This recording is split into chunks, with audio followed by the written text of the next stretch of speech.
Muraleedharan സാറുമായിട്ട് contact ചെയ്തിട്ട് sir ഇടപെട്ടിട്ടാണ് within ഒരു 2-3 വീക്സിനകം ഞങ്ങൾ അവിടുന്ന് തിരിച്ച് ഇങ്ങോട്ടേക്ക് വന്നത്. അന്ന് വലിയൊരു സംഭവമായിരുന്നു വന്ദേ ഭാരത് മിഷൻ. ഞങ്ങൾ ഭയങ്കര പേടിയായിരുന്നു. ഇപ്പോൾ നമ്മളുള്ളത് ആറ്റിങ്ങൽ ലോക്സഭാ മണ്ഡലത്തിലെ കല്ലയം പള്ളിമുക്ക് പ്രദേശത്താണ്.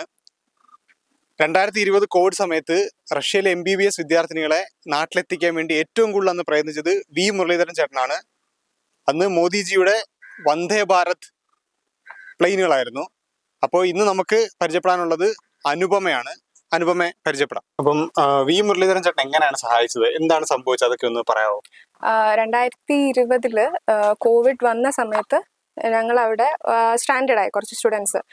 റഷ്യയിൽ മാത്രമല്ല പല രാജ്യത്തായിട്ട് മലയാളി സ്റ്റുഡൻസ് സ്റ്റാൻഡേർഡ് ആയിട്ടു. മലയാളി മാത്രമല്ല ഇന്ത്യൻ സ്റ്റുഡൻസ് സ്റ്റാൻഡേർഡായി. അപ്പോൾ ആ സമയത്ത് ഞങ്ങൾ അവിടുന്ന് എങ്ങനെയും ഇന്ത്യക്ക് തിരിച്ചു വരണം എന്നൊരു സ്ഥിതി ആയിരുന്നു. പിന്നെ ഞങ്ങൾ ഇവിടുന്ന് മുരളീധരൻ സാറുമായിട്ട് കോണ്ടാക്ട് ചെയ്തിട്ട് സാർ ഇടപെട്ടിട്ടാണ് വിത്തിൻ ഒരു 2-3 വീക്സിനകം ഞങ്ങൾ അവിടുന്ന് തിരിച്ച് ഇങ്ങോട്ടേക്ക് വന്നത്. അന്ന് വലിയൊരു സംഭവമായിരുന്നു വന്ദേ ഭാരത് മിഷൻ. ഞങ്ങൾ ഭയങ്കര പേടിയായിരുന്നു. ഇനി അവിടെ നിന്ന് കോവിഡ് വന്ന് ഞങ്ങൾക്ക് എന്താവും, വീട്ടുകാരും അതുപോലെ പാനിക്കായിരുന്നു. അപ്പോൾ ആ സിറ്റുവേഷനൊക്കെ നല്ലോണം ഹാൻഡിൽ ചെയ്തിട്ട് സാറും ബാക്കി ആൾക്കാരും ഒക്കെയാണ് ഞങ്ങളെ തിരിച്ചു കൊണ്ടുവന്നത്. അത് 2020 ജൂണിലായിരുന്നു. നാട്ടിൽ വന്നതിന് ശേഷമാണോ വി മുരളീധരൻ ചേട്ടനെ കണ്ടതും?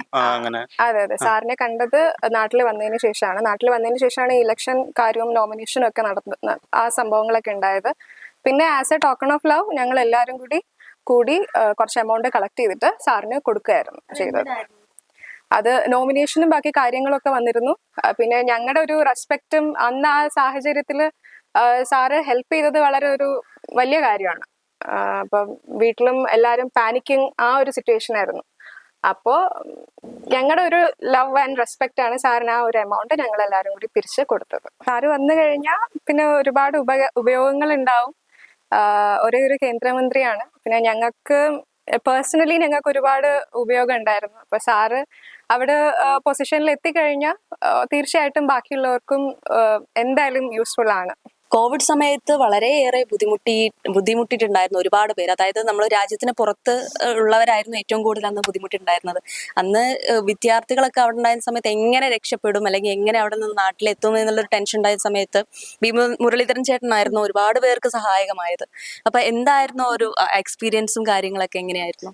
ഇല്ല, മുരളീധരൻ സാർ ഉള്ളത് കൊണ്ട് ഞങ്ങൾക്കൊരു സമാധാനമായി. ചേട്ടൻ മുഖാന്തരമാണ് ഇപ്പൊ ഇങ്ങ് വരാനും ഒക്കെ പറ്റിയത്, വന്ദേ ഭാരത് അയച്ചതും ഒക്കെ. ഇനിയും മുരളീധരൻ സാറ് ഭരണത്തിൽ കയറിയാൽ ഞങ്ങളെ പോലുള്ളവർക്ക് ധൈര്യമായിട്ട് എന്തെങ്കിലും ചെന്ന് പറയാൻ പറ്റും. അതെ, ഇപ്പൊ ഏത് രാജ്യത്ത് പോയി കഴിഞ്ഞാൽ സുരക്ഷിതമായിട്ട് മക്കളാണെങ്കിൽ ആരാണെങ്കിലും എത്തും എന്നുള്ള ഒരു പ്രതീക്ഷയുണ്ട്. അതെ. അപ്പൊ അന്നത്തെ ആ ഒരു അവസ്ഥ എന്തായിരുന്നു? അന്ന് കോവിഡ് സമയമല്ലായിരുന്നു. അന്ന് നല്ല ഭയം ഉണ്ടായിരുന്നു. സുരക്ഷിതമായിട്ടും എത്തിച്ചതിന് ശേഷമാണ് ആ ശ്വാസം നേരെ വീണത്. വി മുരളീധരൻ ചേട്ടൻ കേന്ദ്രമന്ത്രിയായിരുന്ന സമയത്ത് കേരളത്തിലെ ജനങ്ങൾക്ക് വേണ്ടി ചെയ്തിട്ടുള്ള സഹായങ്ങൾ ചെറുതൊന്നുമല്ല. ഇന്ന് അദ്ദേഹം ആറ്റിങ്ങൽ ലോക്സഭാ മണ്ഡലത്തിലെ ഒരു സ്ഥാനാർത്ഥിയായി നിന്ന് മത്സരിക്കുകയാണ്. അദ്ദേഹം ജയിച്ചു വന്നാലും അദ്ദേഹത്തിന്റെ സ്വപ്നവും ലക്ഷ്യമെല്ലാം കേരളത്തിലെ ജനങ്ങളുടെയും നാടിന്റെ വികസനവും തന്നെയാണ്. ക്യാമറാമാൻ ഫ്രെഡിയോടൊപ്പം വൈശാഖ്, ജന്മഭൂമി ഓൺലൈൻ.